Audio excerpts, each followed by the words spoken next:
Osmani sultanları Sultan Abdülaziz Osmani dövlətinin 32-ci padişahı. Hüküm sürgən dövrü 1861-ci ildən 1876-cı ilgacha. O 1861-ci ili 25-ci iyunda Osmanilar dövlətinin 32-ci padişahı olub taxtga chiqdi. Sultan Abdülaziz aksi Abdülmecit'dən fərqli olub, haraq şarab və israfçılıqni yoqturmaydı. Osmani dövləti içki cəhətdən ağır ənsizlik içində idi.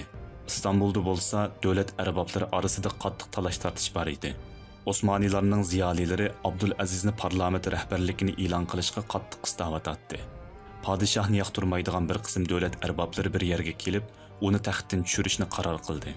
Bular Tərcüman Rüşdi Paşa, Midhat Paşa, Hüseyin Avni Paşa və Şeyxul İslam Xeyrullah Əpəndi idi. 1876 yılı 30 mayda Sultan Abdülazizni taxtdan tushirdi. Vazifasidan ilib tashlangan padişah 4 gündən keyin Pariya sarayidagi hujrasida bilaklari kesilib, yerda yotgan holatda tepildi.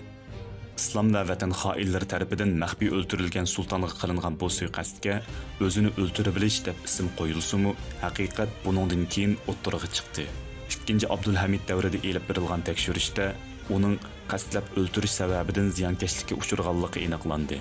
Bosh jinoyatchining Hüseyin Avni Paşa ekanligi o'ttirg'i chiqdi.